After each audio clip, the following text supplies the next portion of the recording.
Okay.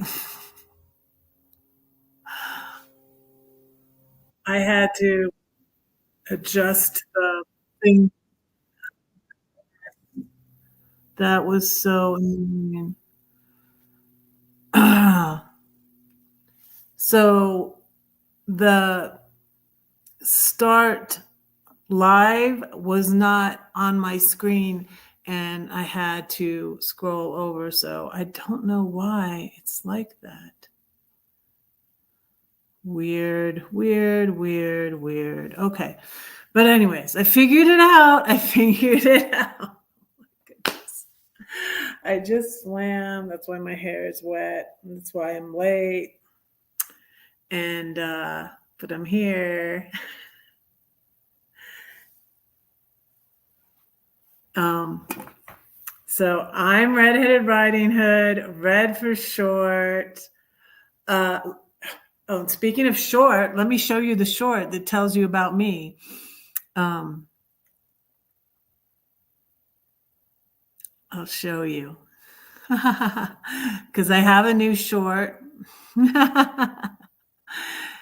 And it tells you about me, and I'm going to show it to you, okay?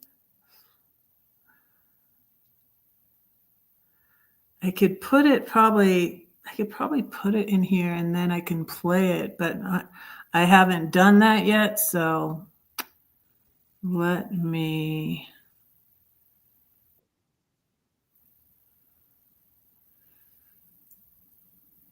do it this way and show you.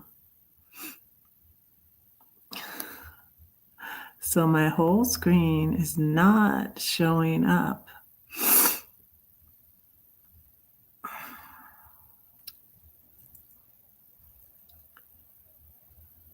Okay.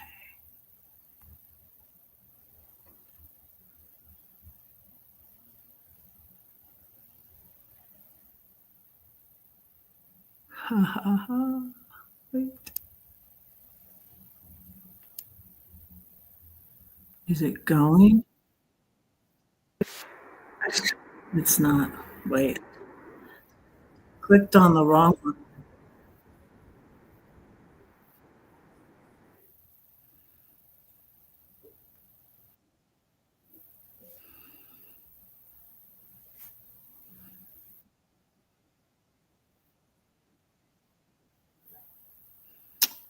Let me try again.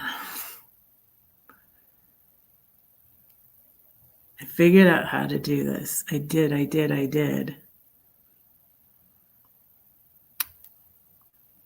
No. That's not the one I want.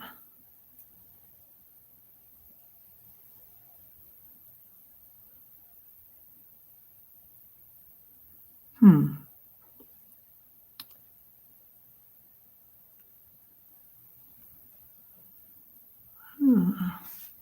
It's not going. Wait a second.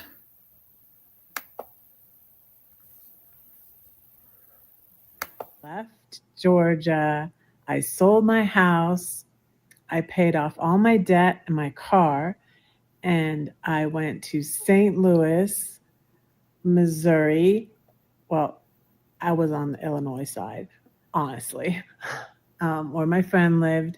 And I bought a RV and I traveled around in it for a year. And then in 2022, I decided to sell my RV and move here to Denver. I'm Redheaded Riding Hood, red for short. I'm doing a short intro to my channel. I am a spoken word poet. I was a stay at home mom for 30 years. I have 5 grown children. In 2020, I left Georgia. I sold my house. I paid off all my debt and my car.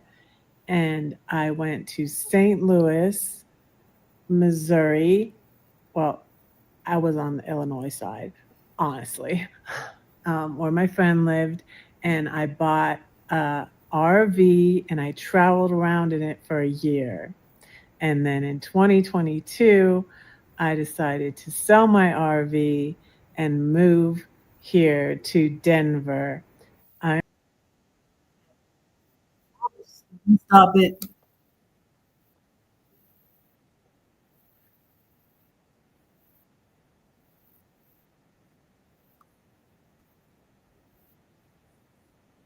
Oh, sorry.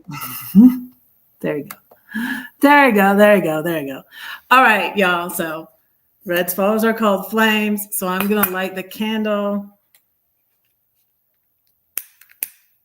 This little light of mine, I'm going to let it shine. This little light of mine, I'm going to let it shine. This little light of mine, I'm going to let it shine. Let it shine. Let it shine. Let it shine. I'm glad to be back swimming. I love to swim, and I stopped when I quit my job lifeguarding, and I felt like it would be awkward for me to go back and swim there, so I found another one that's just as close, but there's traffic. It took me a long time to get there. It's not far away, but they were doing construction. Whew. So that's why I just got back at 5:15 and I left at 3:30. So but it's a lot of rigmarole, so I only swim twice a week, and then I'll walk or work out on the other days. Because swimming is such a long rigmarole. You have to change in your suit, change out of your suit, wash your hair, and blah blah blah, all that. So so I usually only go twice a week or 3 times a week at the most. But tonight I wanted to talk about how I feel like God leads me. I feel like it's how He leads everybody, but maybe some people don't get it. But I feel like even people who don't believe in God, a lot of them still realize there's some higher power or force, if you call it the universe. God as you perceive Him. There's someone guiding our lives, I believe. Oh, this is my I have my Hello Kitty. I got this for my granddaughters. I don't know if it's going to fit in my suitcase. I think it will, though, for Christmas. This is my bear, though. I got them a bear like this, but then I got me one because I liked it so much. And this is my dragon. Let me play you something on my flute. Oh, and I have something here. So I watched this interview on Diary of a CEO, and it was Stephen Bartlett was interviewing Trevor Noah, and it was so good. I'm going to drop the link in the chat. It was so good, and at the end, he was talking about he's been through a lot of stuff, and it made me think of this. And he talked about the Japanese tradition of when a piece of ceramic breaks and then they put gold inlay in it.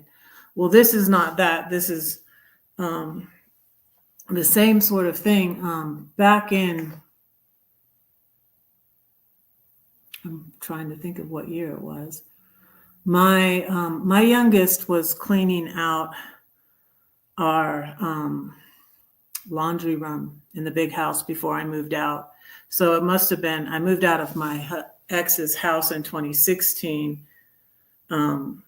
My divorce took 4.5 years. And 2 of those years I lived in the house with him, though we were separated. And then 2 years out of the house. And so it was before I moved out of the house. And my youngest is like Marie Kondo. She's very she's very minimalistic. Yeah, I went to her apartment in San Antonio, and she had like hardly any furniture. She had nothing. She's very minimalistic, and she would clean things out often in the house. And she found this is pieces of a picture my mother had. She had a lot of these blue pieces. I have a vase that's from her. I've showed it to you before, but she also had this picture that was from my brother Paul, and at one time she had his ashes in it, and it was on my mantle. And my house, the big house, took forever, and it's still not finished, I don't think, unless he was just doing that to spite me and now he's finished it. I doubt it. But my ex started this house in 1999. We moved in 2001 because it was done enough for us to move in, but it still wasn't done. And he's kind of a workaholic too. He's a workaholic, he's an alcoholic, he's a narcissist. Um, but he would not finish the house. Um, and there was this temporary mantle I had, like just setting up against the fireplace. And one day I leaned down to turn the gas fireplace on and hit my head on the mantle, and the picture shattered and broke into many pieces, and I was heartbroken. And so my daughter, my youngest, was cleaning out the linen, not the linen closet, the laundry room, and found the picture and was like, "Mom, what is this?" And I said, "Oh, I was just heartbroken. Got broken. It was my mom's. I want to make one of those things, like," I'm like, "I don't know how to do it. I want to make one of those things." I think she looked it up on Pinterest. I don't know. But at Christmas, she surprised me and gave me this for Christmas. So it's a very precious thing to me. And yesterday I had my extra son, I call him my extra son, Albert, over I made a roast. I made a tri-tip roast. I put it on the grill and it kind of flared up, and then I put it in the oven. It was good though. It was already marinated. So I made him a tri-tip roast, but he mentioned this. He's like, "Where did you get this?" He's like, "I want one of these." And I was like, "Lydia made that for me." And it's wonderful. And I'm not in contact with my youngest right now, but I'm really thankful for my new friends. And so because my new friend, Dana, she's a little bit older than me, and she's a writer and everything. She's just so positive. And so when I said, I'm just very open. I'm like authentic and open to a fault. And so I was saying to somebody at Thanksgiving, well, my oldest I'm not in contact with her. And Dana said, "Right now." And I was like, "Thank you for saying that. That's right now." But anyways, so that's what I was going to talk about, and how God, can take the broken pieces and make something beautiful. And that's what Trevor Noah and Stephen Bartlett were talking about. And let me drop that link. I'm glad my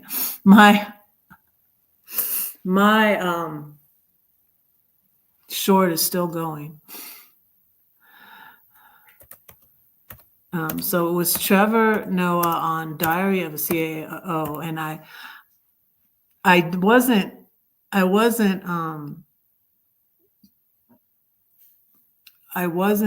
subscribed to.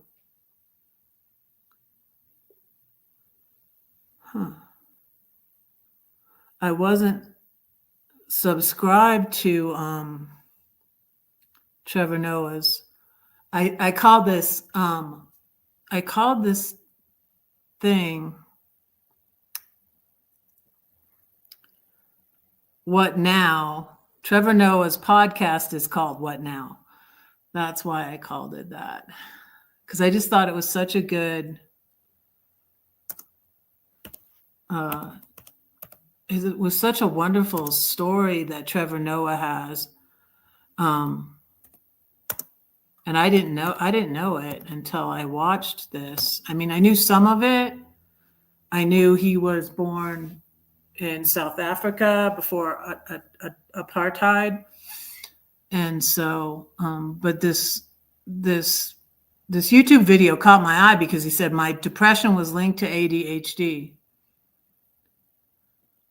But it's just a wonderful, if you have time to watch it.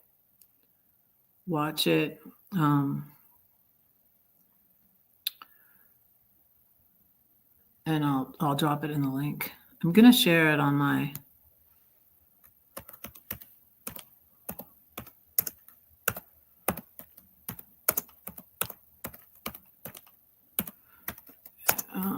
Diary of a CEO.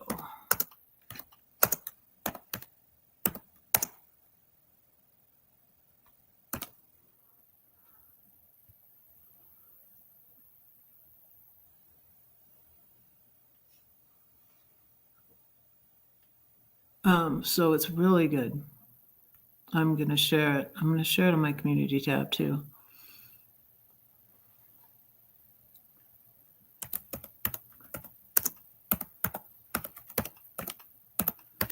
And his book is called, I'd love to read his book too. His book is called Born. Oh, gosh, I can't think of it now. But because he was basically born a crime, I think is what it's called. Because he was basically illegal, because it was illegal for his dad, who was white, to be married, have a baby with, live with. They couldn't live together under apartheid. And then apartheid ended, I think he said when he was 6. He was born in 1984. But it was just really fascinating to me.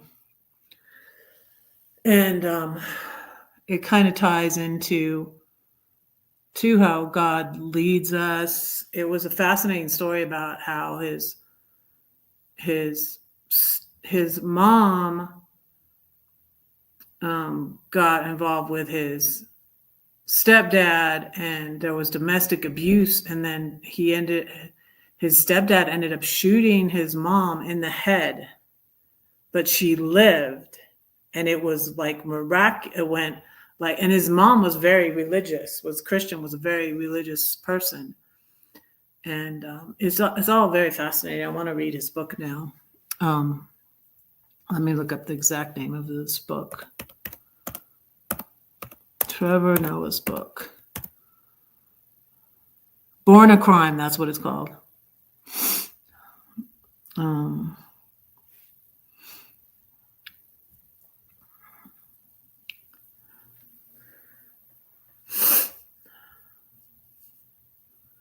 Stories from a South African childhood. Yeah, I'd love to get that on my Audible. Let me see if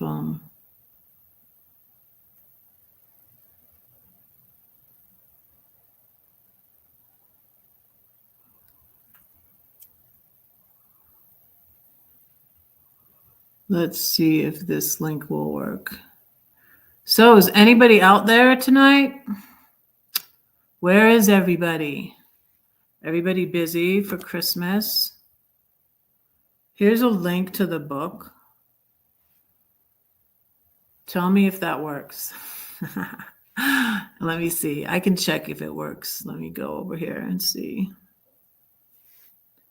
It works. Yay. Okay, I checked it. Let me play you a little ditty on my flute.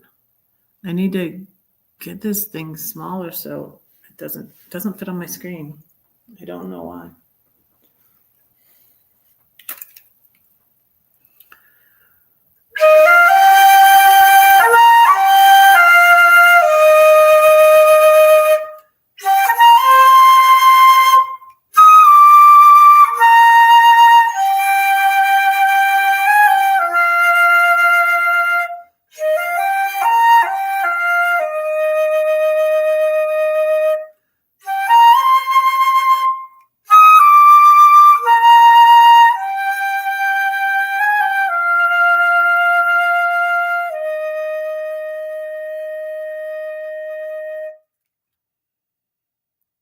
That is from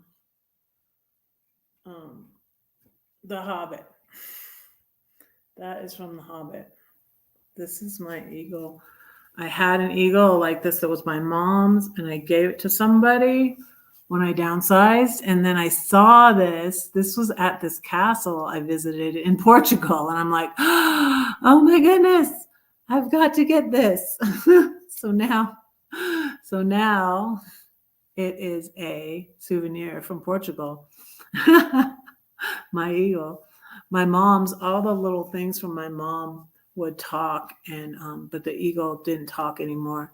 But it would say, it would screech, and they all had names. My mom would get all these different animals at this one little shop, I think, in her town where she lived in California, and they would all talk. And like the eagle had a name, and I forget what the eagle's name was, but it would screech when you squeezed it. So I have my mom's owl. Speaking of that, I have this owl. Is there a way to glue this? I got this when I was traveling in my RV, my keychain, and it broke.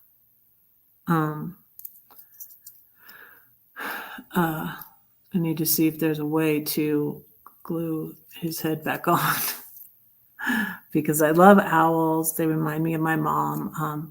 My mom went to Florida Atlantic University, went back to school when she was 50 years old and got a degree in sociology. And a new friend at church, this was really interesting, said she was upset about the turnout of the election, and the next day she was, I guess, drinking her coffee and upset, but she heard an owl, and that just really spoke to me too, because I saw an owl here in where I live near my apartment, and I want to figure out how to glue this owl's head back on. Because I got this at Cracker Barrel when I was traveling in my RV. And I used to, after I locked myself out of my RV, I wasn't traveling it for very much longer after that, though. But I would I had this watch that I would wear, and I would hook my keys on that, and I would wear my keys around my neck so I wouldn't get locked out of my RV anymore. And I had this, owl, and it looked like a necklace, So, yeah. So I wonder where everybody is tonight. A lot of people watch the replay, and I appreciate that. So thank you for watching the replay. I'm going to say a poem for y'all. And in thinking about, like, God leading me forward, like, because my lease is going to be up here in February. And I think what I've decided is that I'm going to do it for 6 more months until August. So, because recently, it wasn't like when I first got this apartment, but I guess it was earlier this year. I think it was just earlier this year. I kept thinking, God has me here to heal. God has me here to heal. God has me here to heal. And so, yeah, and that's still an ongoing process right now. I've been through a lot of stuff But like it's turning out beautiful. It's gonna be okay. um, I've been through a lot of stuff, and so yeah, I'm feeling like God has me here for 6 more months. So, and last time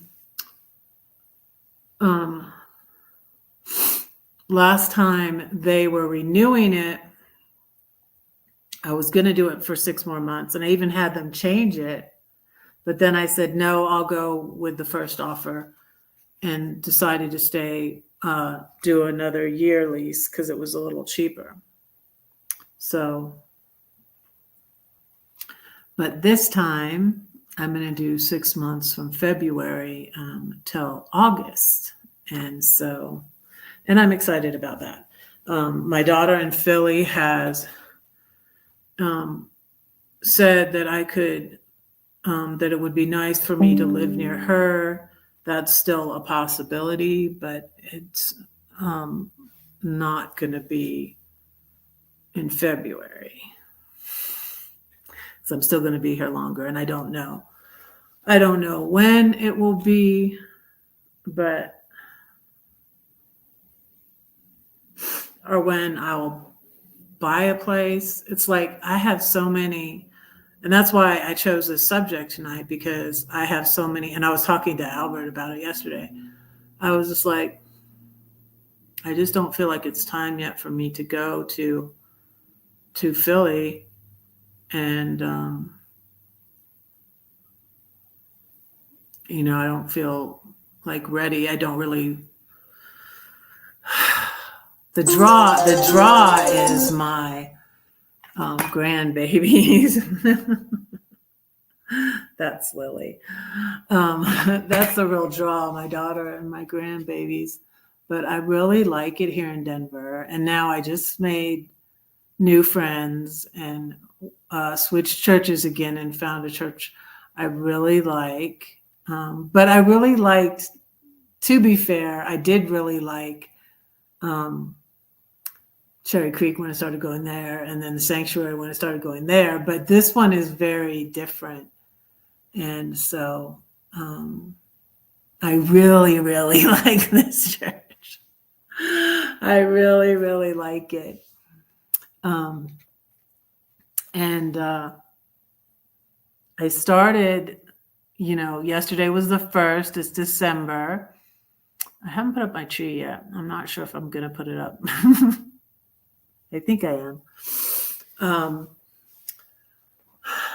I started doing the devotion myself and talking about something I'm going to talk about. And it's interesting. And I was just like, how is this going to work? But in October is when I started talking about the politics sometimes, and well, all the time, really, a lot of the time. And I started getting more views, and I actually felt better because I started being more informed and seeing what's going on. I didn't like when I saw what was going on, but I felt better knowing. And this is the way I feel God is leading me. And then I started talking about the law of attraction yesterday. And then I'm like, what am I going to talk about today? And I'm like, let me build off of that.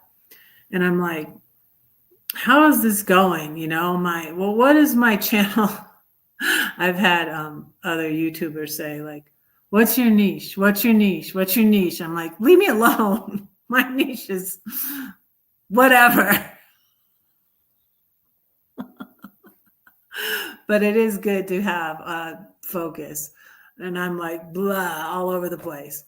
But everything all connects. And I feel like this is just God, too. And my favorite prayer, my favorite poem is about prayer, called The Storm, out of my book, The 7-Story Tree. I still need to get more copies of this. But so it's on prayer. And then when I started talking about the cult of Trump, this like all connects, you guys, because it's a Christian cult. Christian nationalism is a Christian cult. It's connected to the politics. I was in that cult before Trump came on the scene. I didn't realize I was in it. Oftentimes when you get involved in a religious practice or a group, you don't know it's a cult. People don't, they don't say, hey, join our cult. Like I consider the Mormons a cult. And like, this has been an interest of mine for years. Like I was saying in my devotion today, that this Bible, my baby Bible that was the year my friend Gladys was born too, 1984. It was funny. We read the book 1984 and 1984. That was funny. It was like, we're the only like class that can say that. Yeah, so this was when I was involved in the cult of the Worldwide Church of God. And that has been for years my interest, for 40 years now. 40 years. My interest in cults. And I think that's really cool, you guys, because God sort of put it all together. And it was just a day that I realized this. I was like, okay, what am I talking about? Religion, politics,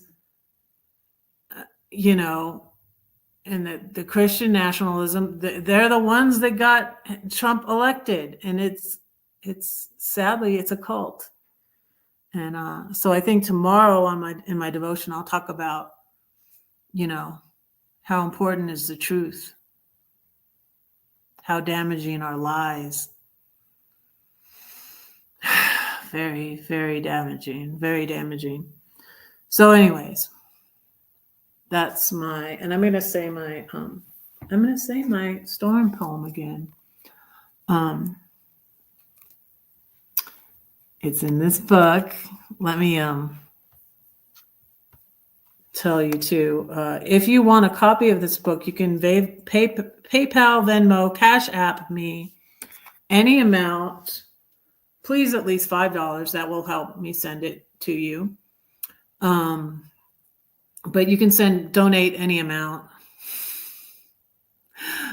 I could use donations. I'm not monetized yet, so that would be great. And it might take a little while because I need to order more of these from Amazon. But you email me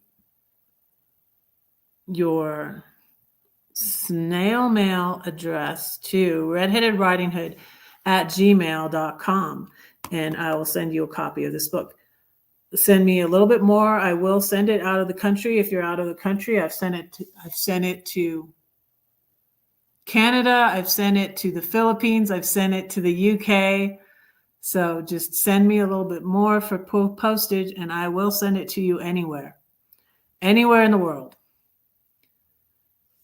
So that's that. And let me say the storm poem for you. You say that no one cares for you? Well, that's not true, because I do, and God does too. Oh, that I could fix your problem. I'd mend you up. You'd no longer be stuck in that addiction or depression, the trials that come in rapid succession. But what can I do? I cannot fix you. I can't make you believe or even relieve that deep ache in your heart. Just where do I start? Don't do nothing, she yelled at me. So what should I do? Scream and shout and run about? Perhaps sit and pout?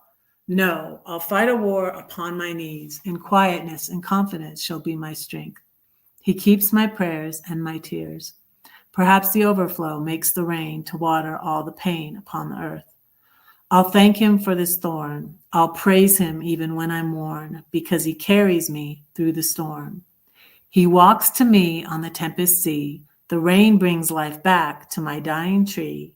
And one day through the clouds, I'll see the rainbow. That's my poem, The Storm. It's in this book. And that's how you get a signed copy of my book. And yeah, I'm wondering if there's not very many here because I changed the time. Because I messed up on the time again because my computer is on Pacific time. And but I remembered before I went to swim, I had it set for later, and then I put it back. I have to set it for 4:30 for it to be 5:30 here when I go live. But anyways, to watching, thank you for being here. Thank you for everybody that watches the replay. I really appreciate it. I really get more views on the replay than on the live when it's live. But that's okay. I appreciate the views because what I'm working towards is my watch time. I've had enough. Before I had enough watch time and not enough subscribers. Now I have enough subscribers and not enough watch time. So yeah, YouTube is work, you guys. YouTube is work. And that's why I quit my job, because I wasn't having time to write and I wasn't having time to YouTube anymore. So, and I feel like, God led me to do that for a while. And it was good experience. It was the first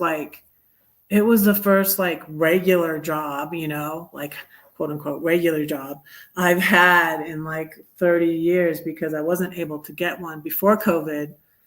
I think I could get a lot of jobs now, and probably even if I was back in Georgia.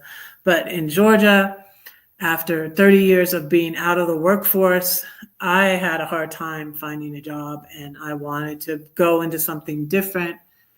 If I had gone into childcare, I probably could have gotten a job like at a daycare or something like that, because I had a lot of experience with childcare, having 5 kids, and I worked in childcare at the churches I went to, for the Baptist churches I went to for 25 years. And so, but I didn't want to do that. And I tried to get a job like in food service and waitressing or something like that. And I didn't have any experience. So I couldn't find a job. So I started doing Airbnb. One of the things that happened that I was thinking about on this topic of God guiding you is I tend to want to run away. Like I talk about the story of me being angry at God because my daughters weren't speaking to me. I was angry at God and I ran away from God, and I was away from God for 2 years, and I felt like he came after me, and I tell that story because I have a tendency to want to run away from situations. And I think I get that from my dad. My dad was narcissistic, but he was also a little bipolar, which I think I've been like wondering if I really am or not, but I think I am. It's hard because I also have found out I'm ADHD. I have a thyroid condition, which can have symptoms like I had hypothyroidism, and then they burned off part of my thyroid with radiation.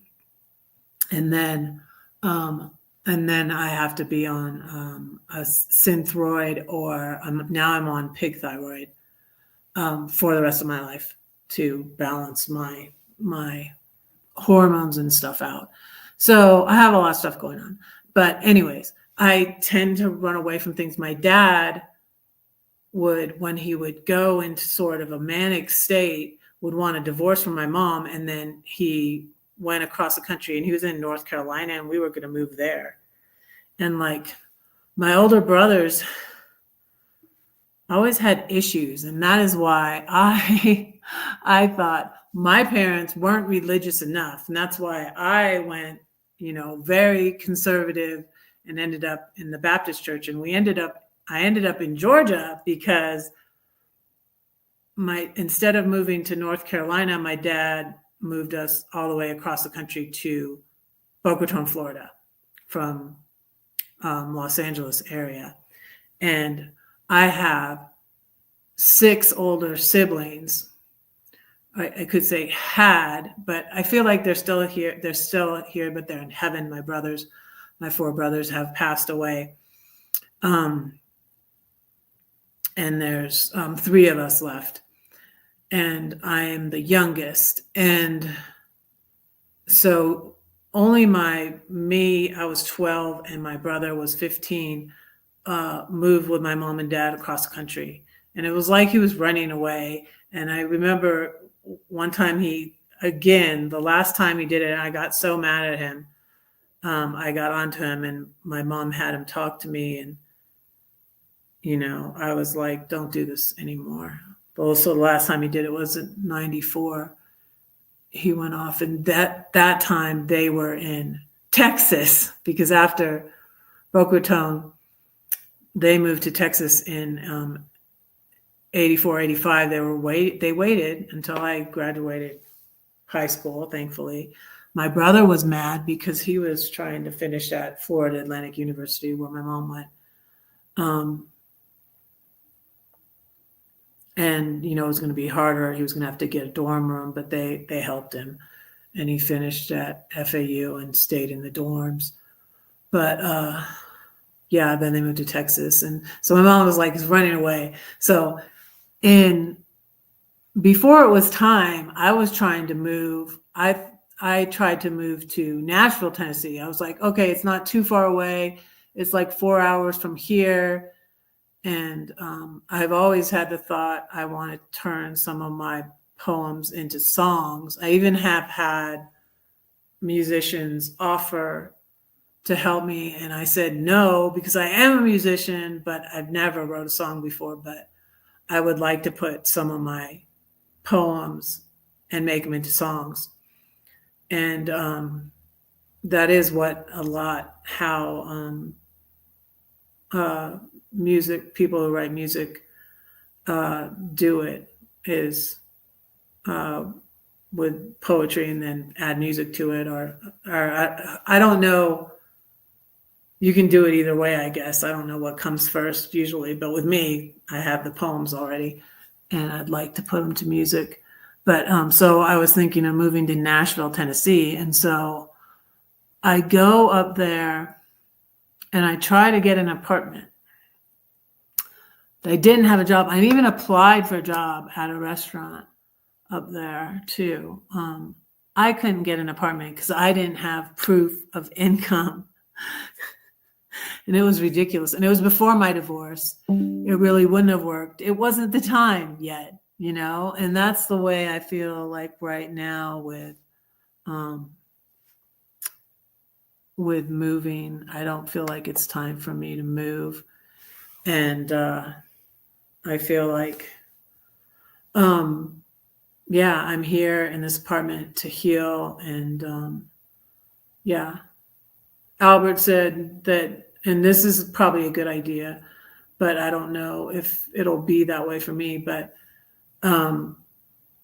that I could go and try living in Philly for a year and rent an apartment. But I really kind of want to save. I really want to buy a place eventually. It's just that I'm not sure if I'm going to stay here or if I should buy a place there in Philly near my daughter. So, which I kind of do. I just don't feel like ready yet to move from here. I like it here, and I haven't gone skiing yet. I haven't even been to, so when Rocky Mountain National Park opened back up, I was thinking of going in like 2021 when I was here, and I didn't go.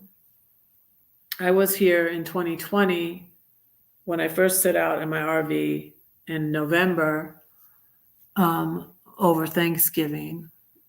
And then I went to my nieces in Flagstaff, and then I went on to Los Angeles and helped my brother with my sister-in-law who was ill, and it ended up being the last month of her life. And all of that,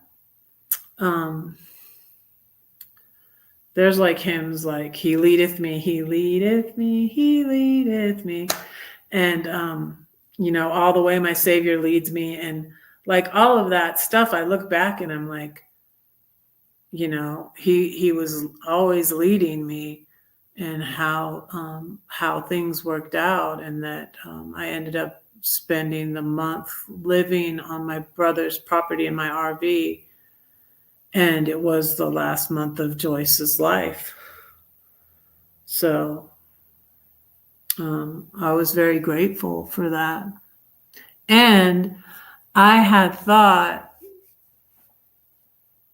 I would find a place and settle in Southern California because I really do love California. But my kids are all over the place. And my younger son was here in Denver. And, I have one in Texas and 2 in Georgia and 1 in Pennsylvania. So they're like all over. But I don't have any kids in California, even though I love it there. I was thinking of getting a place. I was looking at this trailer in Klamath, California, that was very cheap, very, very cheap. And I'm like, but I want land. And if I buy this trailer, all I own is the trailer. I have to pay rent on the spot it's on. And it was a very old trailer. And then when I mentioned moving to California to my daughter, that was when she said, well, you could move, we'd like you to live near us. And I was really, really grateful that she said that, because and from 2019 till 2022, we weren't in contact, and she contacted me in 2022. So I was very grateful for that. And I'm very grateful that she said that about me moving there. And so it may happen eventually. We'll have to see. And another thing is, God doesn't always tell you like what, he doesn't tell you the future. It's not like a fortune telling thing, I remember there was this book. I never read this book. I read other books by Stormy O'Meriton. She did The Power of a Praying Wife, and I think I read that one. And some of these books I read so long ago. Like I was talking about The Law of Attraction. I read that book a long time ago when it came out. Like it's like 18 years ago. So I didn't really remember, but some of it came back to me when I was watching The Secret movie. And I'm not against the law of attraction. I'm just saying, like, it's true, but it's not very complete in that it doesn't account for other things, and it's like not everything bad that happens to you is because, you were dwelling on that and you draw all these bad things to yourself. I don't think that's fair to tell people that. And it reminded me of wrong charismatic Christian teaching. Like, if something bad happens to you and you're sick, it's because you sinned. And that's just wrong teaching, and it's cult-like. And all of these, I want to get a hard copy. I want to get Stephen Hassan's other books about the cult of Trump, because there's just so much in there. There's so much in there, and it's hard.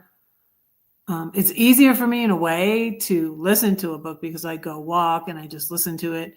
But also I don't feel like you get as much out of it as in reading it.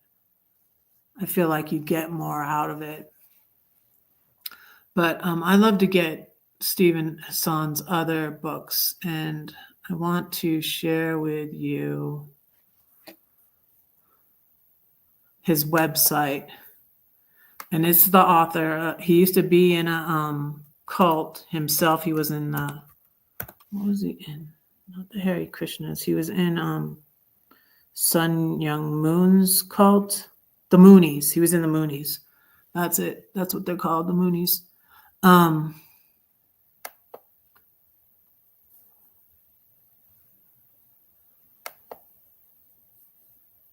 So he's a cult expert. There's a great interview on him. He has a website that's called the Freedom of Mind website. But it's all very, very interesting.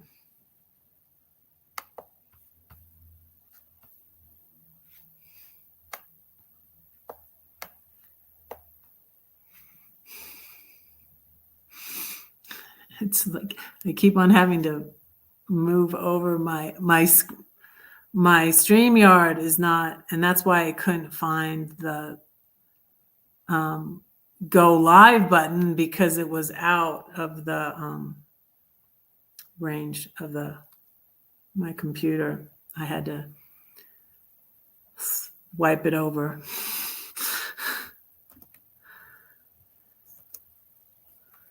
This is Stephen Hassan's website.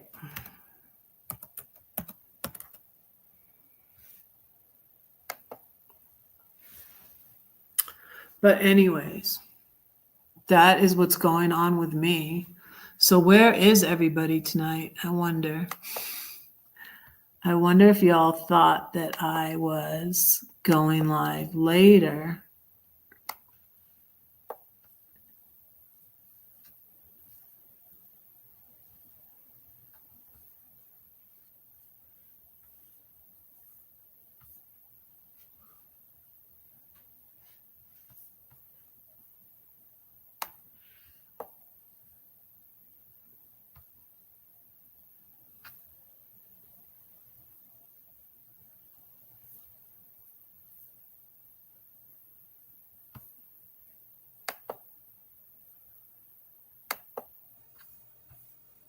But I appreciate everybody that watches the replay. I usually get, like I said, I usually get more views on the replay than I do when I'm live.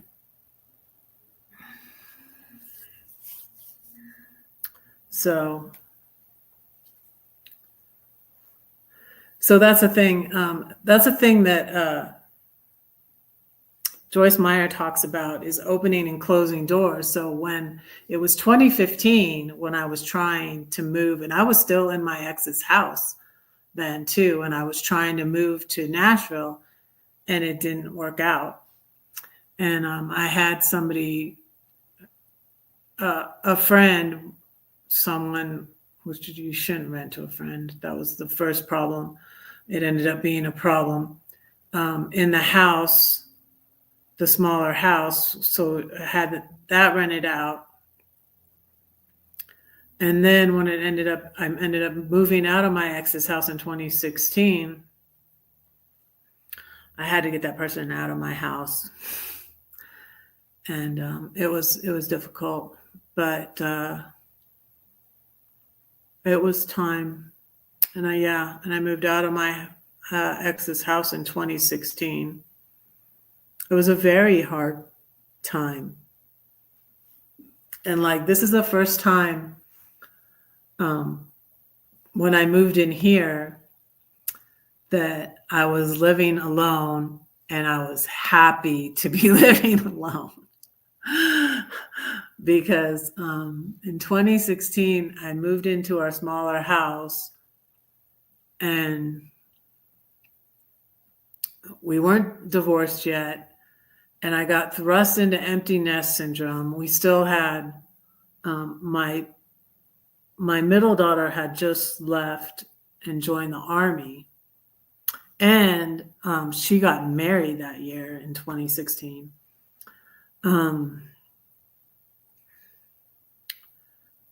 But things had happened and I felt like forced. I had to move out of the house.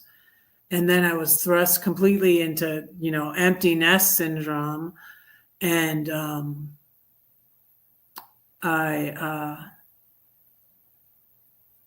my youngest was in high school. She was, let me try to think what year she was in. I think she was a sophomore. I think she was in 10th grade. But it was just really rough because my kids were treating me very badly, and they would hardly come to see me at the other house. And then my middle daughter had moved away. My sons were in college. One thing I started doing is I would go see my sons every month. And I would bring them food. I would bring containers of food to the big house too. And I would go to the big house for holidays. And then until, I think the last time I went for Christmas, they would go to Florida. I was glad to not have to go to see my in-laws in Boca Raton anymore, actually, for Thanksgiving, because they wouldn't come up to see us.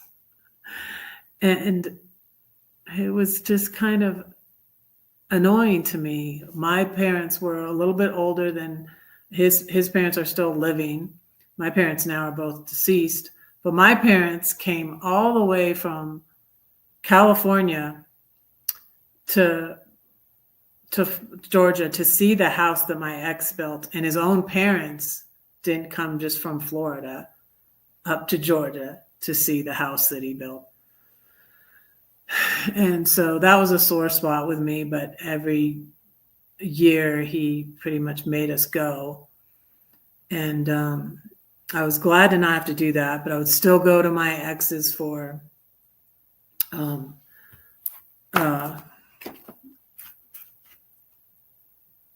Christmas until 2018. 2019 was the last year, my last year in the smaller house, and I didn't go. I decided not to go. And it was rough. It was rough. I actually went to Gladys's dad's with her. It was interesting. So, but I was thankful for doing Airbnb, and I did Airbnb from 2017 till 2019. And then in 2018, my younger son graduated from the University of Georgia. And then in 2019, my daughter graduated from high school. And so that was done. And then also in 2019, my ex was paying off the smaller house. We had paid off the smaller house twice. We had 2 15-year mortgages. So we had owned the house for 30 years. And it was very cheap when we bought it in 1990.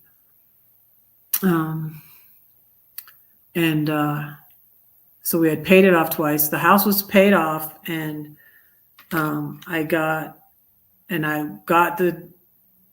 divorce was final in 2018, and I got that house and the divorce that I was doing Airbnb in.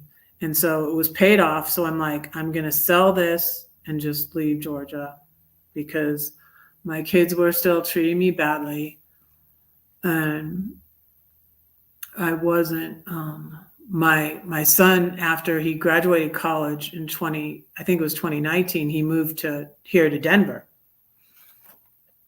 And so he was gone. So then I only had 3 kids in Georgia, and they were the ones that I have not a good relation, either not talking to at all or not a good relationship with. So I was ready to leave Georgia when I decided to leave Georgia. I'm going to read you a poem about how the house was when I lived there, and it's called The 7-Story House.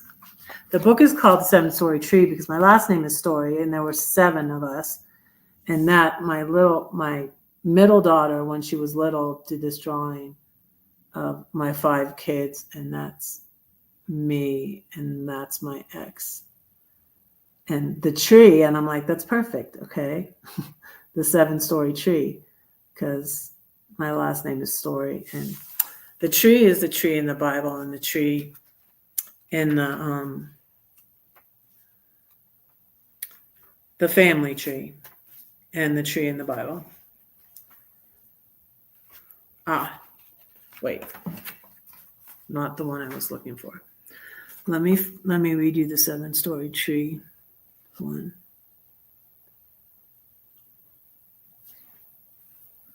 No, the 7-story house one. The 7-story house, page 45. But anyways, that's like, looking back, it's just, I can see how God was leading me all along, and it makes me hopeful for how God's gonna lead me continuing on. I have so much hope now. And like Albert was saying, like, I was like, I really like it here, and I feel like I'm not done right here in Denver yet. So, and Albert said, I've been coming over here for months, and you seem happiest now than you've ever been. And I told him that I'm here to heal. I'm right here to heal. And I didn't realize that when I got this, and so many things that I'm like, I'm so glad I got the garage. I didn't know. And I'm so glad I have an SUV. It drives better when it's snowy. And the garage, because I didn't even think about it. I'm like, oh, a garage, that's great. It's the newest car I've ever had. And when I came here, and even now, cars get sold here. It's bad. So, and it's a 2020 RAV4 Toyota hybrid. And so for those 2 reasons, the snow and because cars get sold in here, when I moved over here, before I moved over here, when I first came to Denver, I was staying at my son's, which is Albert's condominium. My son was renting the basement from him. And right after I moved over here that same year, I think it was 2022, his tenant that rented out a room upstairs, Albert was upstairs, and there's another room. There's like 3 bedrooms, and he rents the other 2 out and stays in one. And then he bought another condominium now, and he moved. And my son moved to Bend, Oregon.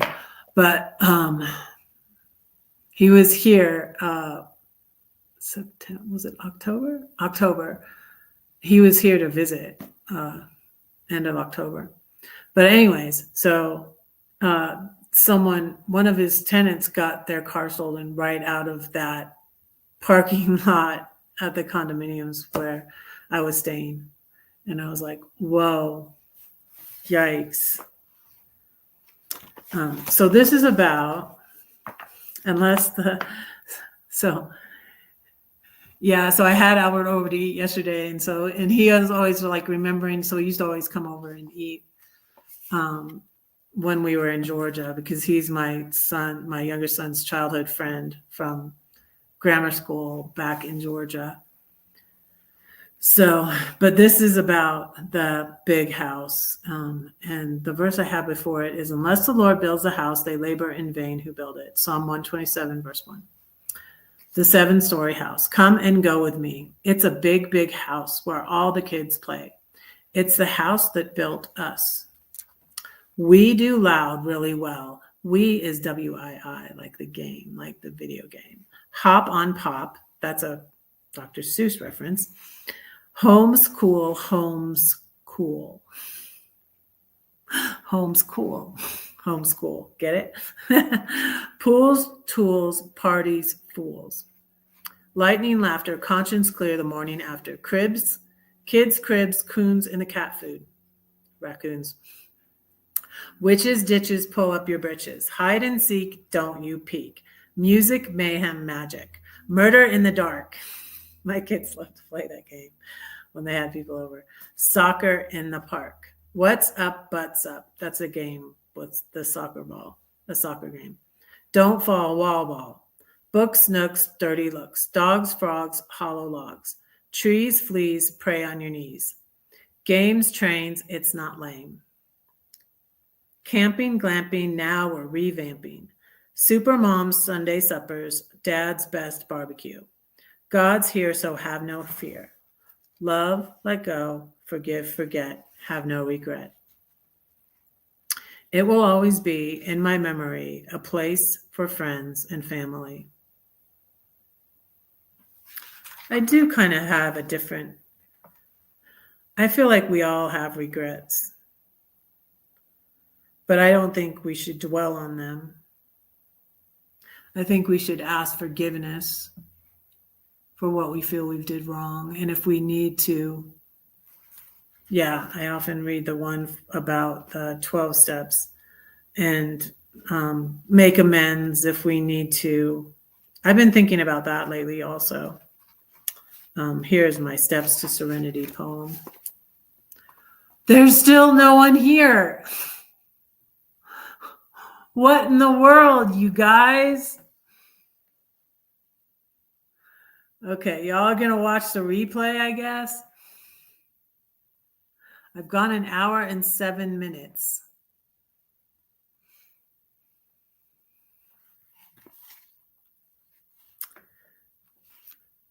Oh, you know what I was going to do? I'm going to read you The Woman Stuck Inside Her House. But anyways, regrets. Anyways,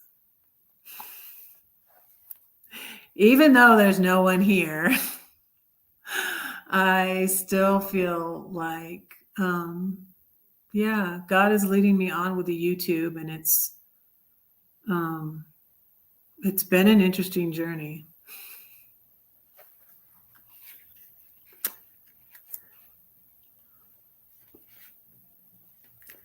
So let me read you the Woman Stuck Inside Her House. This I wrote a long time. This book is from 2015, but I wrote this poem a long time ago because it was about a debate I got into with someone online, which was about, politics and religion and all that stuff.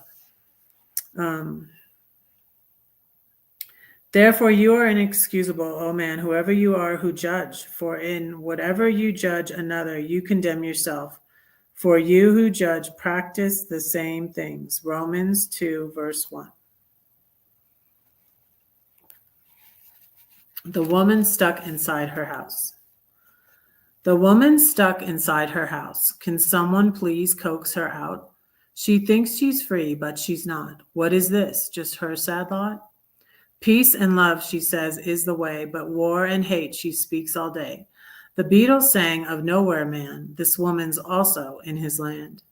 Can someone help to stop her pain? If Scarecrow only had a brain. She talks down from her high horse. She can't understand what she does, of course. She's stuck in I, me, my land, while others try to take her hand. She talks of open-mindedness, yet closes the door on their kindness. Lonely, jealous, could she be? Yet she has lots of company. Anger, fear, anxiety. She says you hide in your piety. She judges and says, do not judge. She says she doesn't like to debate, but she starts it up. She is too late. They say you become what you focus on. Well, I won't worry about her. I'm gone. Are you offended? You shouldn't be, because this poem is about me. Yeah, that was about a discussion. That was from, and as I wrote the poem, and as I thought about it, I was like, it's really senseless to, um, to get into it with it. It really depends, but most of the time, it's not worth it. I've discovered from experience. So, but I think I'm probably going to end this live since nobody's come in, and I've gone an hour and 10 minutes. Like, what's up, y'all? Let me know what's up and why nobody came in this live.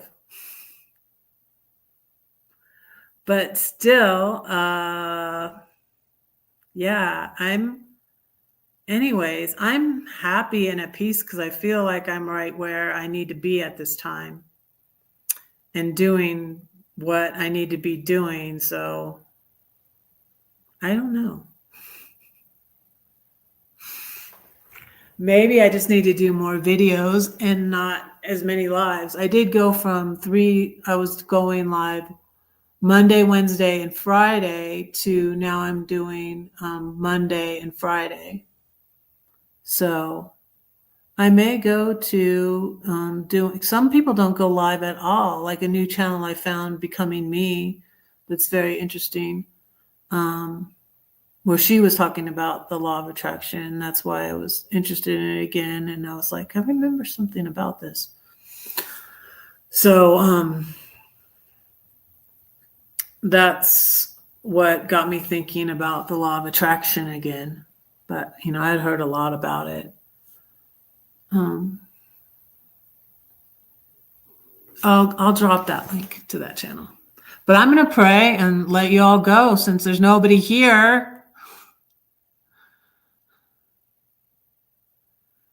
I think I shared the Trevor Noah thing on my channel. Let me see.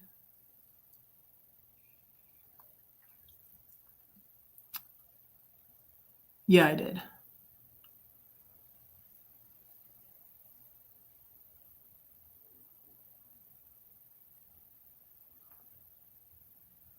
So, yeah. So, you guys, I have 58 views on my Friday live, 38 on Monday night. So, yeah, I usually get more views after the fact, which is cool. So, thank you for watching the replay. Oh, hey, there's Brenda. Thank you, Brenda. Nobody's here. I was just about to end it because I've gone an hour and 13 minutes and nobody's here. But I always get more views on the replay than when I'm live. So I'm used to that, but I usually get somebody here. So thank you. Thank you for being here.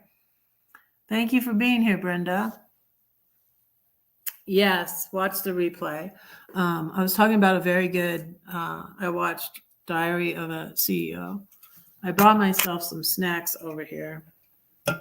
So I'll keep going and say some more poems since Brenda's here. Thank you so much, Brenda. I really, really, really, really, really, really, really appreciate Brenda. Yeah. Yeah. And I put the time, the time got me confused again. So I at first put the wrong time because my computer's on Pacific time. So yeah, I went swimming. Oh, and I went swimming and I filmed myself too. So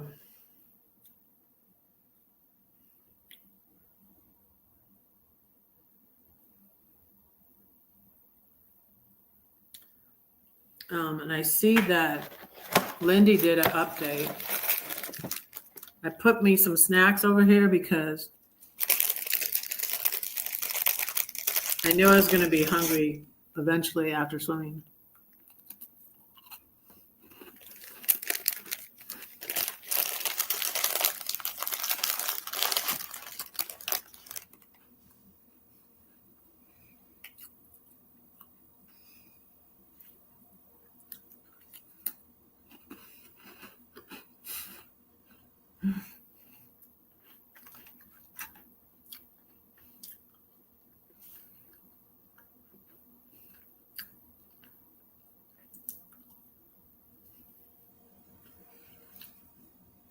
Yeah, I really appreciate Brenda.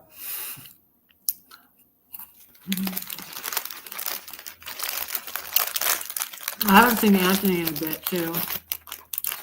He's another one of my moderators.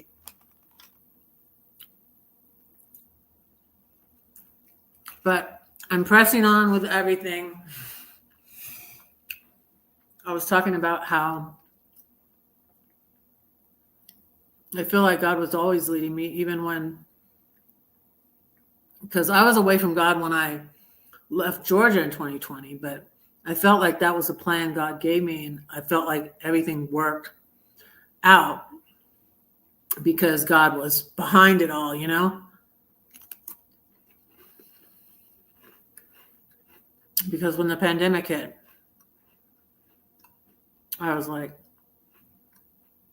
can I still do this? You know that an investor in Israel bought my house?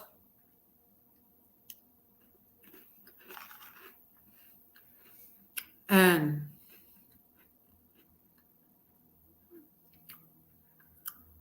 I wonder who's living in it now. An investor in Israel that didn't even see the house in person bought my house. Only saw it in the video. So it was insane. But I was so glad.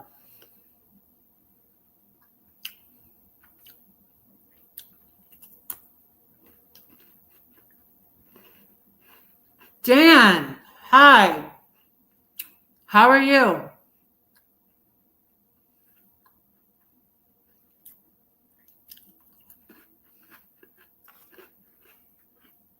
Dan, you remember that singer? I just reposted the Memorial Day video. James Breedwell passed away last year. I was so sad when I saw that.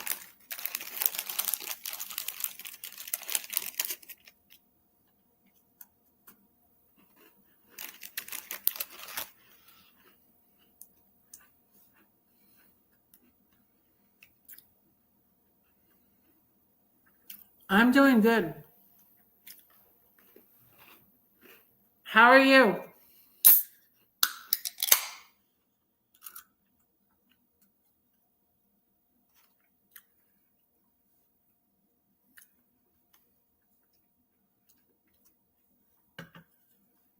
Yeah, I just went live for like a whole hour and nobody came in here. Like Dan knows, like my lives were not like that before until I got canceled. But anyways, I will build it back up now that I have a more direction and more time to work on it.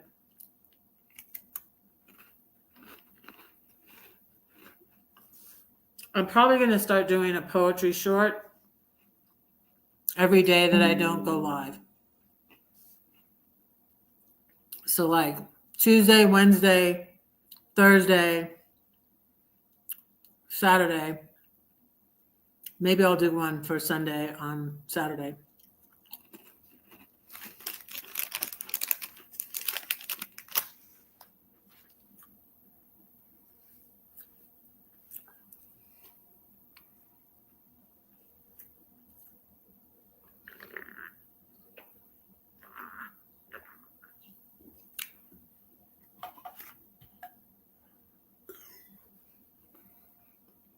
Okay, does anybody want to come up?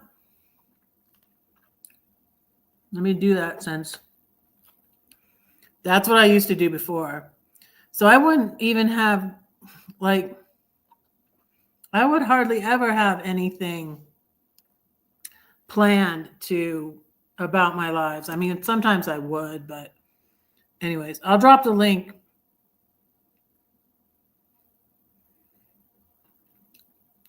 And if Brenda wants to come up too.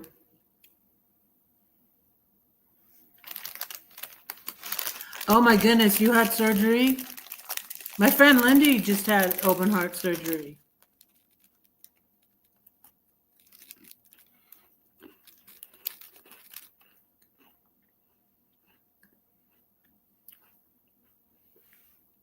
I'm still helping people. That's nice.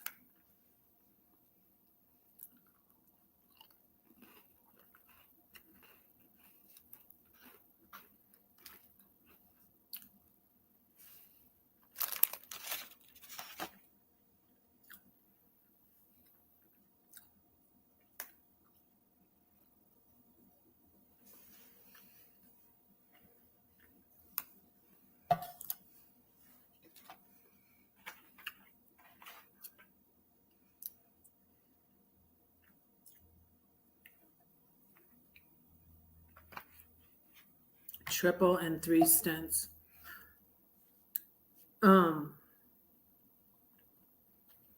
Now, what was Brenda knows because Brenda went to see her. What was Lindy's surgery?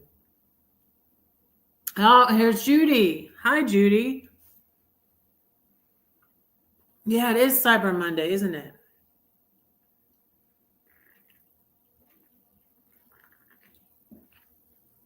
Root beer.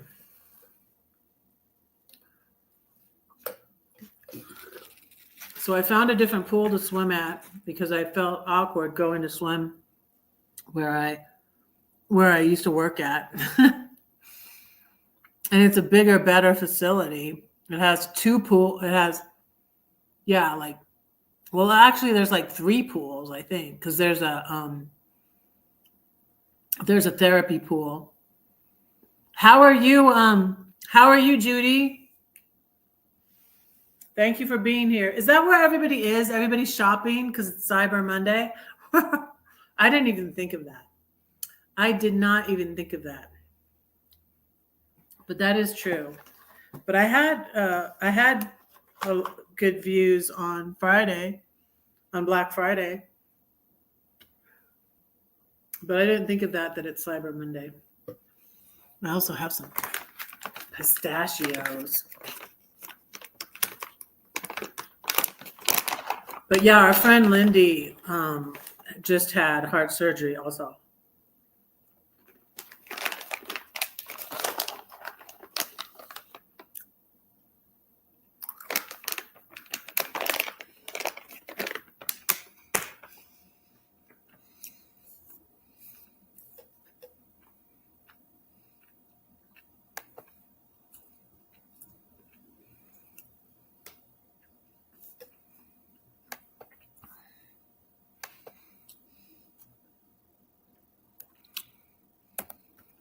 Let me drop Lindy's channel.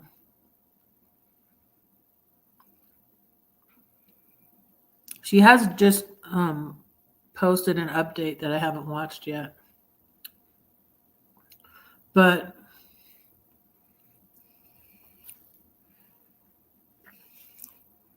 all will be well. Okay. Tests. You got tests. We'll pray about that, though.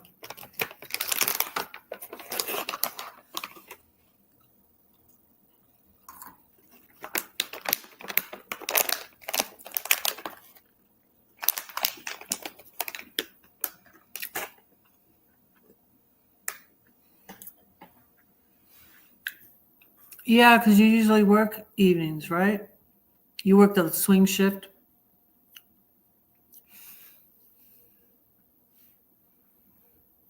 Is it at a hospital? You told me before where you work. Didn't you?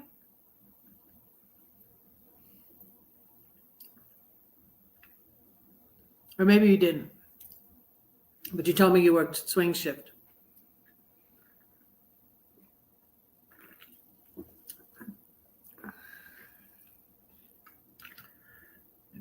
So I have a video of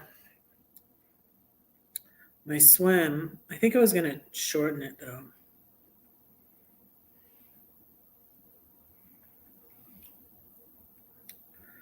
Let me email it to myself. Then I can show you.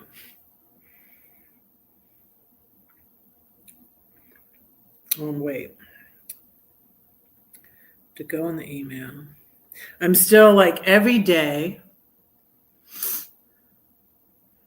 I am deleting emails and photos and stuff because my storage is full.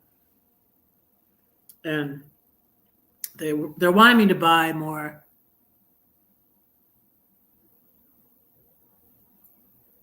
Okay, thanks for coming in, Dan. Thank you.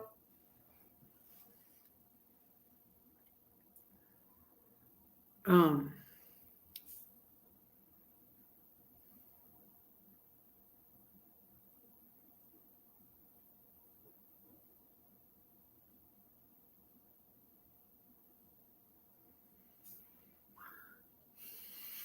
mhm. Yeah, thanks for coming in, Dan. It's good to have a good attitude. All will be well. Yeah, and we'll pray for you. Let me do my list. Now that I have somebody in here, thank you all for coming in.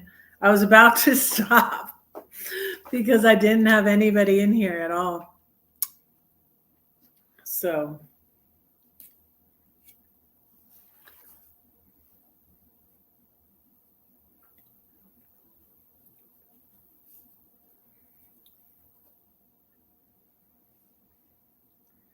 now I have Brenda, Dan, and Judy.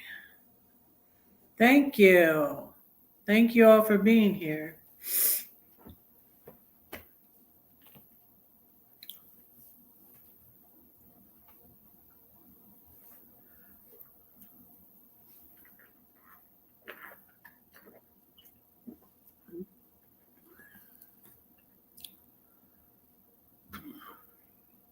Excuse me. Okay. I was gonna email that video to show you.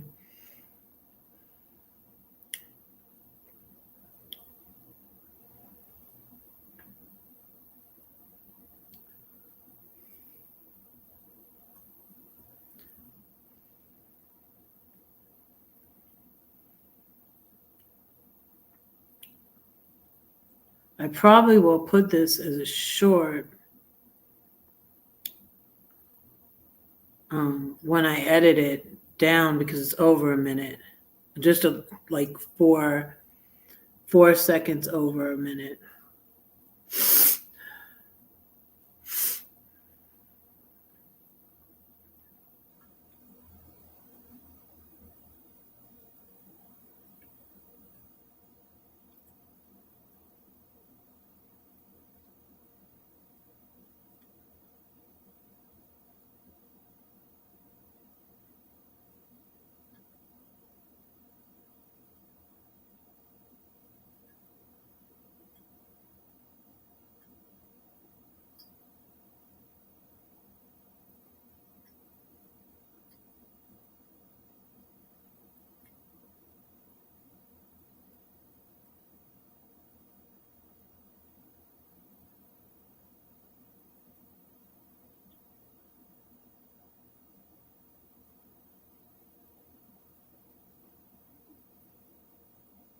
Oh my goodness.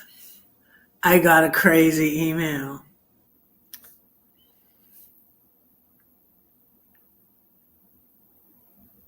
Complete here. Wow, this is crazy. I just found out about this. Have you guys? My friend and I were talking about something about this spyware.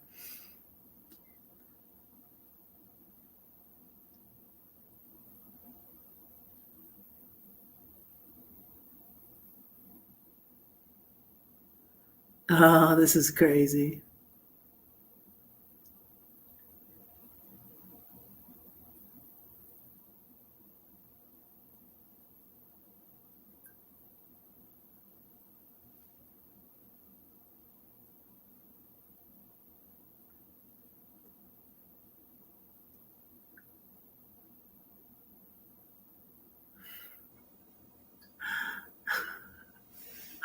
Scammer alert. It's been some months since I set it up on, oh goodness. It's called Pegasus, a spyware application that places on PCs, cell phones, and allows cyber criminals to track the activity of device owners. It provides permission to your webcam, instant messaging apps, electronic mail, call logs, etc.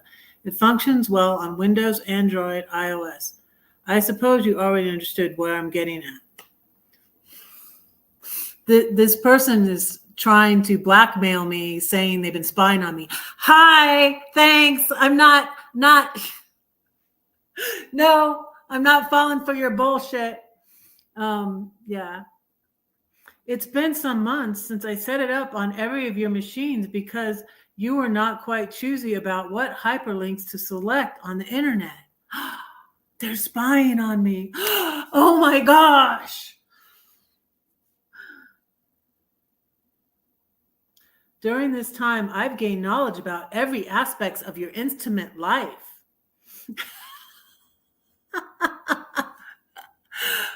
I'll tell you all a secret. I don't have an intimate life. Nevertheless, one is of particular significance to me.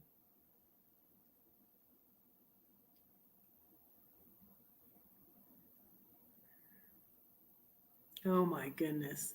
This is insane.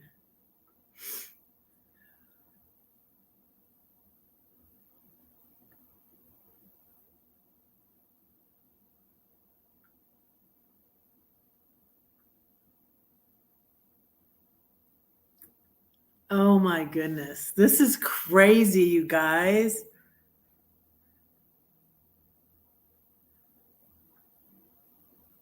Oh my goodness. Insane.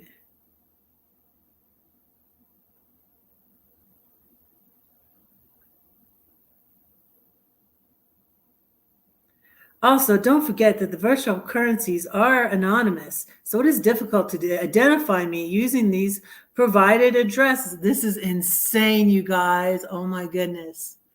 I'll have to change the title of this live. Someone's trying to blackmail me. It's a scammer. Oh my gosh. I'm going to try and report this. What should I do?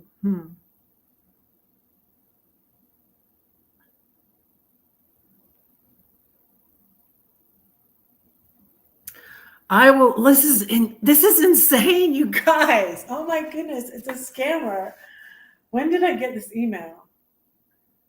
I'll tell you who it's from. It's from Rafferty Long. Good day.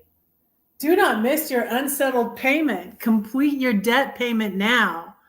Oh my gosh. I want to tell this person where to go. This is so, they'd be pretty bored if they spied on me. Yeah, it's funny because so me and my friend were just talking about this. But yeah, I'm not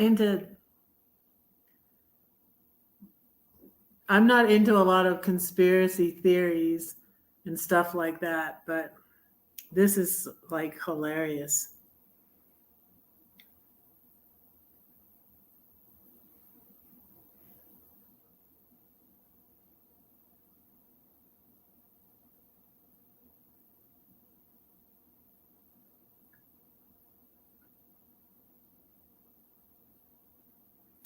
Every number in your phone list will abruptly receive these footage on WhatsApp, on Telegram, on Skype, on email, anywhere. It is going to be a tsunami that will obliterate everything in its way. And in its first instance, your past situation. Do not regard yourself as a guiltless victim. This is so hilarious.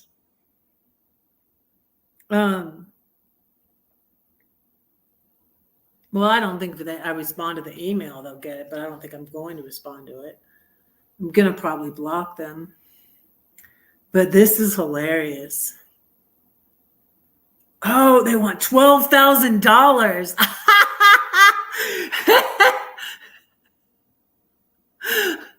Excuse me. No. Oh my gosh.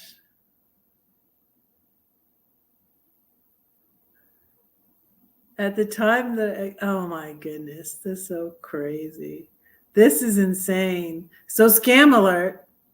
Don't contact law enforcement. I'm going to call law enforcement.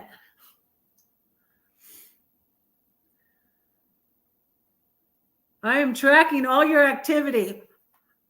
So why don't you tell me that I got a new computer, stupid ass?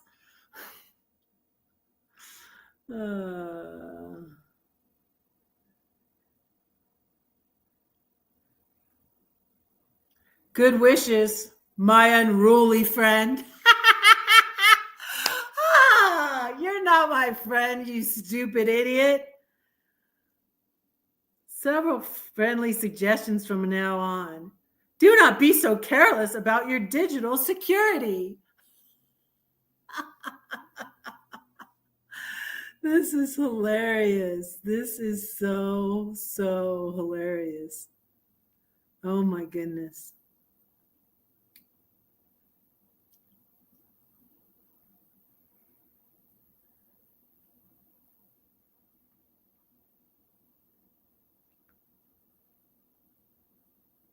I'm going to definitely tell my friend.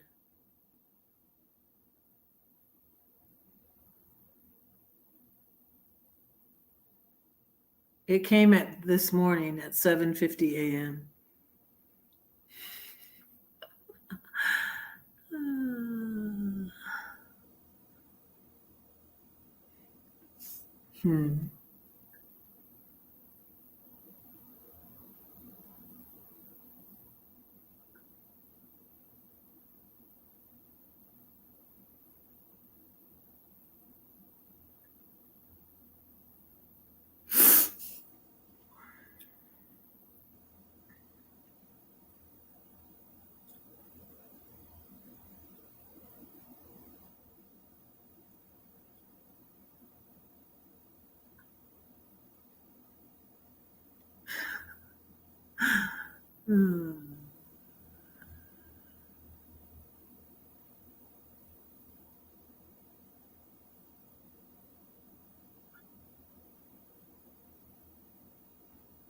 I have a twisted deviance.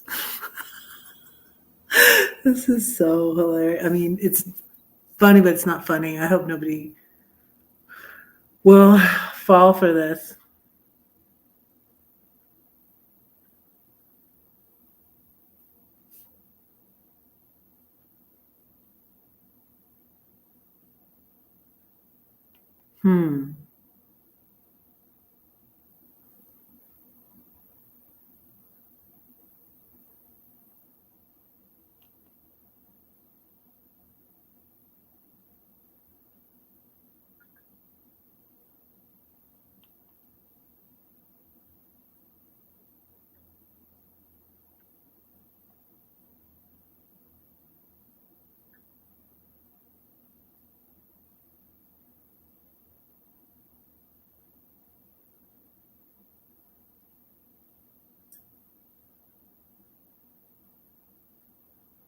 Oh, let me get my.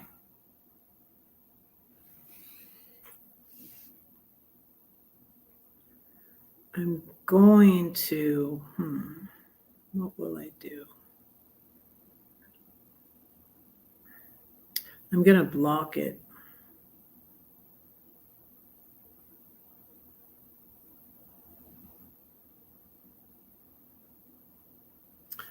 I got a fake. I've gotten lots of fake ones trying to scam me.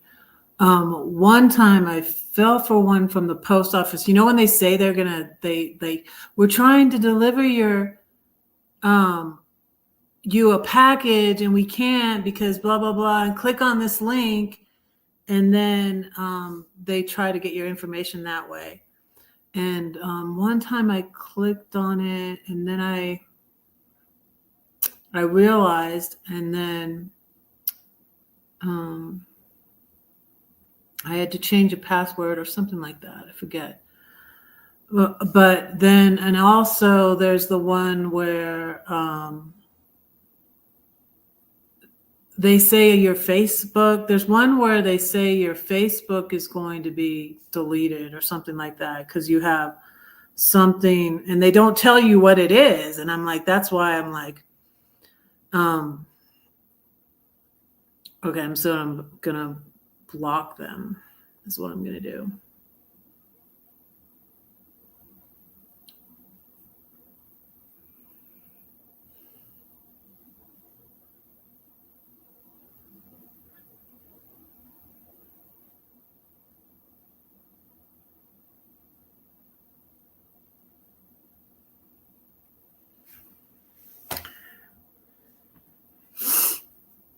So yeah, I don't know. I'm not gonna respond to it, but like my emails everywhere, like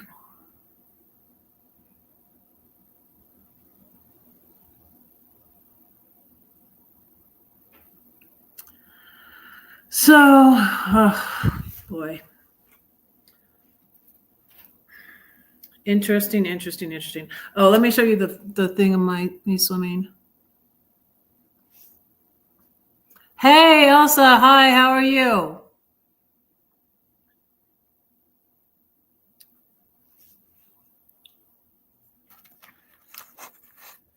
I got an email this morning from a scammer.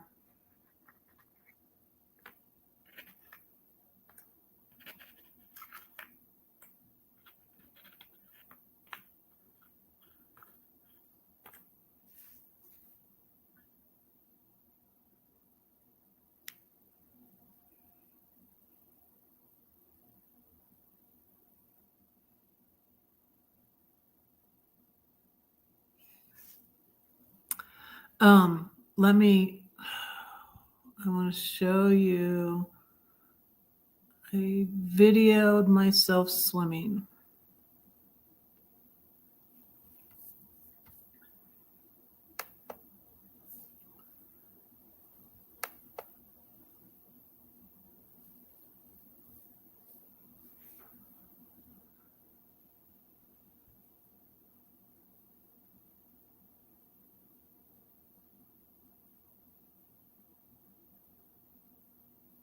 Let me see. It's in my email. Wait, let me download it.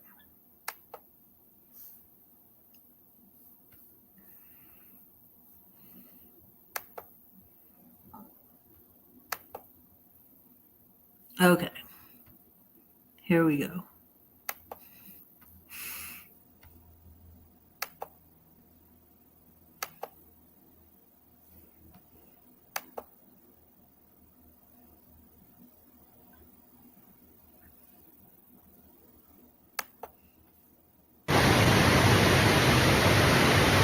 This was today.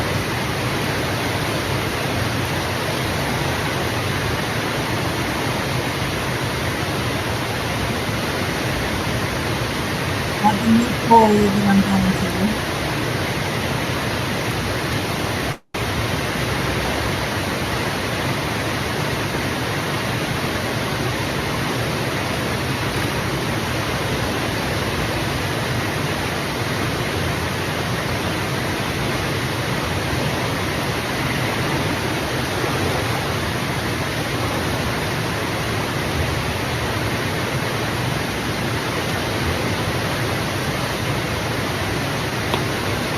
I'm really glad to be back swimming.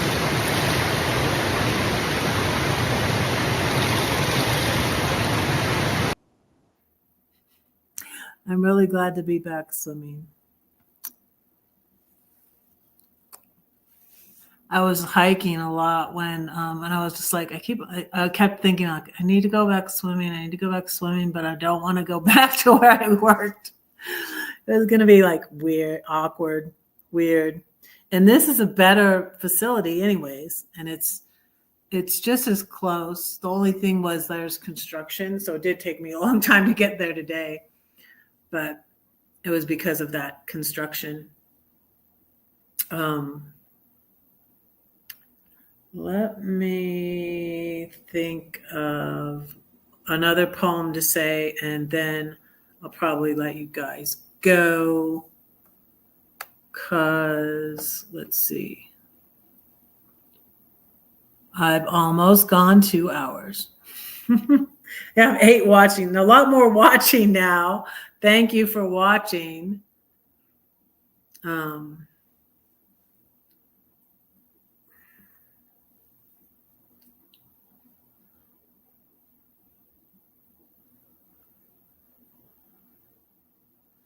Let me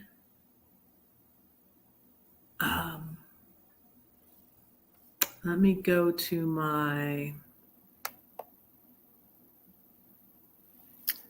So I think I'm going to get my external hard drive fixed because I keep thinking of more stuff and I'm like, oh yeah, because I was trying to remember like what's on that hard drive. And I was thinking of my stories about heaven. I had several stories about heaven. When somebody would die in my family, I would write a little story about them being in heaven and like what they were doing. And so I'm like, oh, those are what was on my external hard drive. Choose a theme for your Microsoft 365 apps.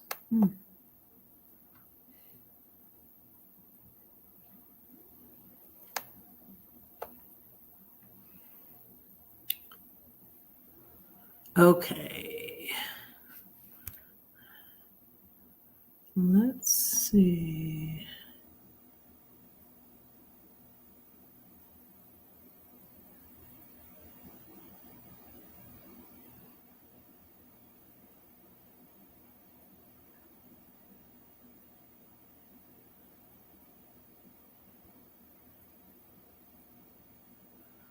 Oh, let me say one. This is not mine, but I like this one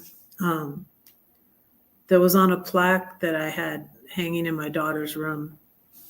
And it was called, I got it when she wasn't even a teenager, but I just liked the saying on it. And it said teenage dreams on it. And it was hanging in our house for a while. And I like the thought of it. And it was, I don't know who wrote it, by anonymous.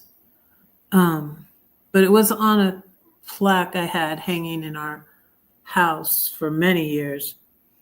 It's not enough to have a dream unless I'm willing to pursue it. It's not enough to know what's right unless I'm strong enough to do it.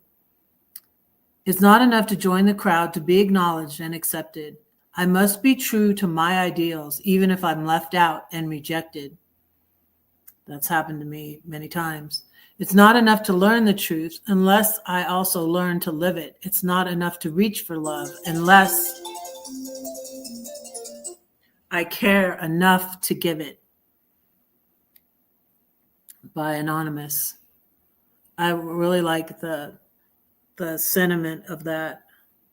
It's not enough to reach for love. Okay. It's not enough to learn the truth unless I also learn to live it. It's not enough to reach for love unless I care enough to give it.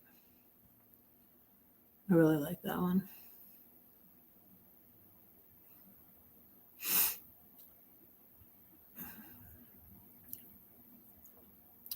I'm going to read that 4-letter word one.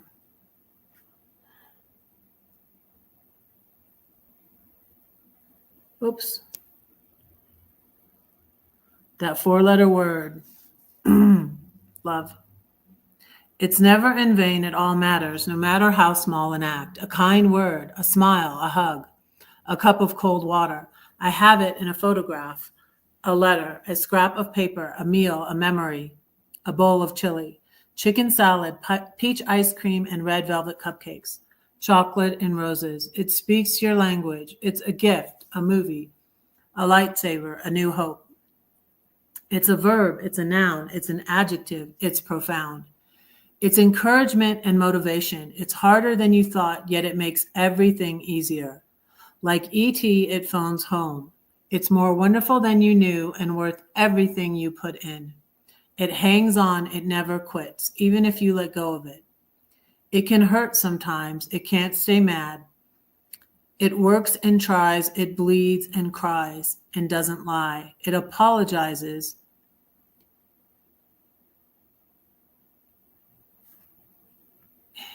gives and forgives. It's the only thing we take with us when we die, yet it makes us feel alive.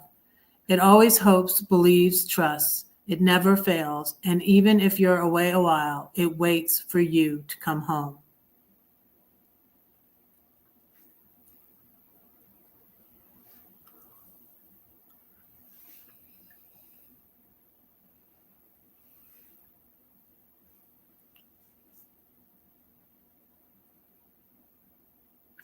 I'm going to pray for y'all and let you go. It's 7. I've almost gone 2 hours. And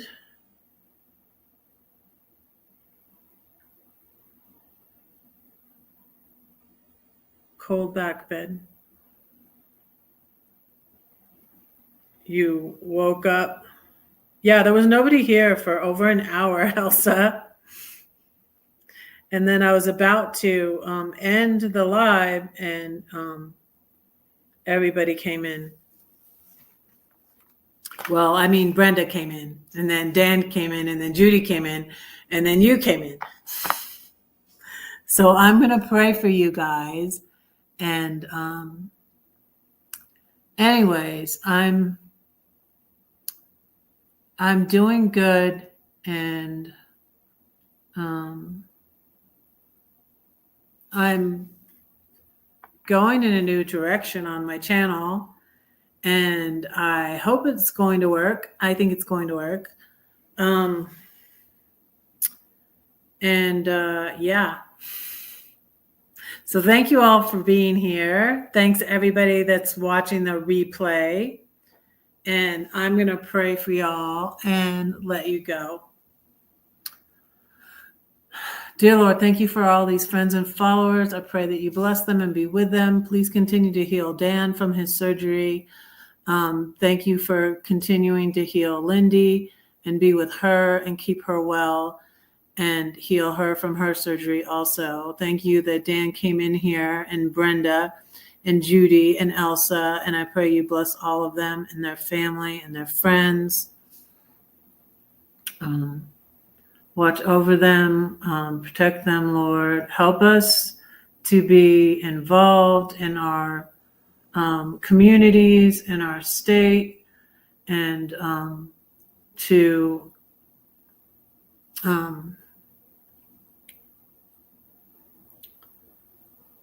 help us to know what's going on and to resist the incoming administration, Lord.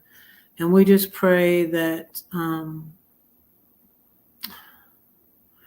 I pray that all the horrible things Trump has plans will not work out, Lord, but help us to be aware and to be there for people, to help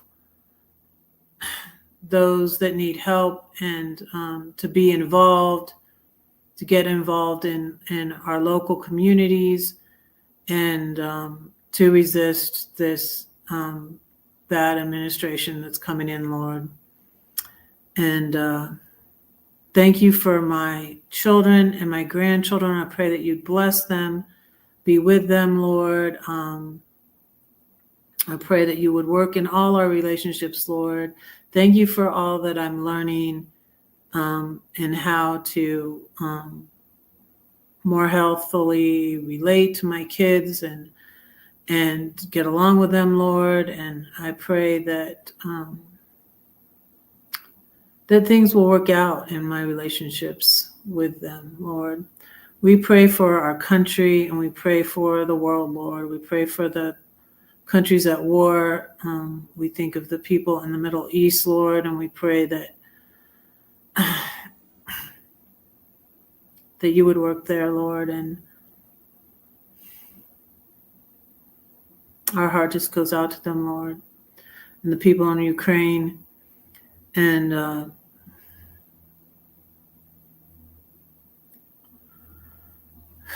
really concerned, Lord.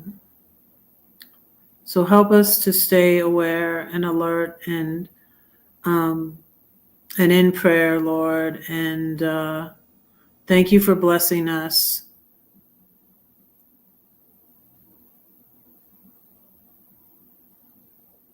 That's what I always say, better late than never.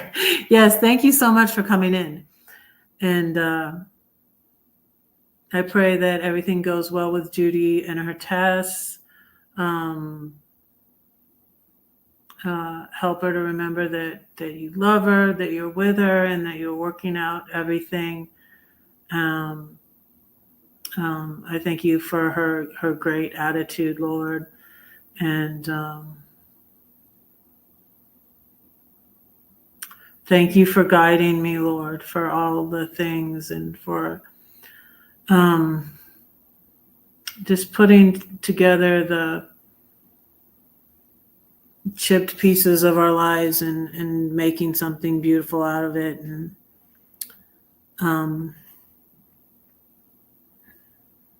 I thank you for being able to hear Trevor Noah's story, Lord, and how you blessed him, Lord, and his sweet mom. And that was just an incredible story. And I thank you for that. And the Diary of a CEO podcast, and how good that is, and all the information we get from that. Bless these young men, Lord. I think of my own sons, Lord, that you would guide them and protect them and lead them in the right direction, Lord, for their lives. And thank you for my grandbabies, and I pray that you bless them and help their parents to be good parents and give them wisdom and direction in raising these babies, Lord. My grandbabies, Freya and Lily and Noah. And I pray all these things in Jesus' name. Amen. All right, I'm gonna let you guys go. Thank you for coming. I was so alone. I was all alone. So thank you, you guys. And don't say that no one cares for you, because I do, and God does too. Don't forget to pray for Red, because Red is praying for you. And I will be live Friday for dinner with Red. I don't know what I'm going to have, but I'm going to think of something. Maybe pizza. I have a cauliflower crust pizza. I might do that. But I have church again on Wednesday, so that's great. And I'm having coffee with my pastor on Friday, so that will be cool. So thank you so much. Thank you, Brenda, Dan, Judy, Elsa. Thank you so much for being here. I appreciate you. It's funner going live when there's somebody chatting with me. So thank you. Thank you. Good night.